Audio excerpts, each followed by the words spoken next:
We are back now live in Cincinnati, where President-elect Donald Trump is set to land at 7 o'clock tonight for the kickoff of his thank you tour. And it comes as the president-elect faces some fire for his 2 nominations to lead his economic team.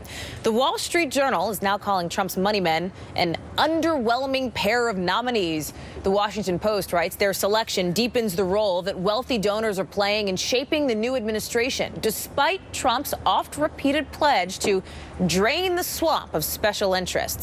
We're going to get into this a little bit in today's daily debate. Joining me now, Roland Martin, host and managing editor of TV1's NewsOne, and Hogan Gidley, a Republican strategist. Gentlemen, thank you for starting your engines with us here today. What up, Hallie? Thank you. Hey, guys. So, Roland, here's what Donald Trump said the day before his election. Listen.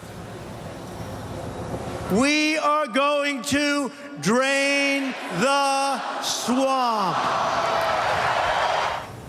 And then you have people like Angus King and others saying these pics show he's not draining the swamp. He's like stocking it with alligators in their view. But here's the thing.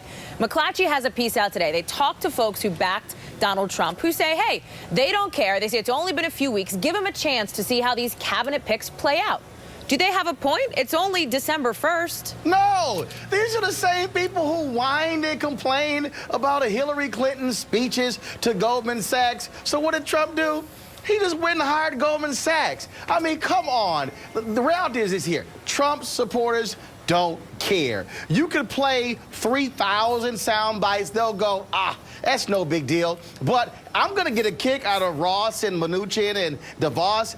Guess what? They're going to actually have to fly economy. Just how they're going to feel having to sit in a plane with the rest of us and not fly private. It's going to be so rough for them being in the Trump administration. Hogan, what do you think? Let's talk about the Republican side of this for a moment. It's all about perspective. If you're one of these revolutionaries who thought Trump was going to go in there and burn the thing to the ground, drain the swamp, overturn the tables of the money changers, you may be a little upset today because you hired someone from Goldman Sachs. No question about that. But if you're one of the never-Trumpers, your perspective is he's hiring some good folks in there. But regardless of that, if you're a Trump person and you voted for Trump or you like some of his ideas or what he had to say, whatever he's putting in place now is not what Hillary Clinton would have done, and that's what they are clinging to right now. But Roland's right about one thing. He's right about one thing. This movement that Donald Trump started is about results and results only. No matter who he puts in place, if he doesn't do the things he said he was going to do, it's going to be serious trouble for him, and he's going to get the right coming after him harder than the left ever would. Well, he's already flipping on Affordable Care Act. He's flipping on the issue of immigration, building a wall. But again, they probably would say, oh, just give him a chance. But the bottom line, Hallie, I still find it to be very interesting, this whole common man, common woman message. Once you start delving into the backgrounds of some of these nominees, when they go questioning on Capitol Hill, those same white working class voters and all the other people out there, they're going to say, wait a minute, foreclosures? Wow, bankruptcy? You knew about safety issues when it comes to coal miners? That's a problem. So Donald Trump's team makes the point, right?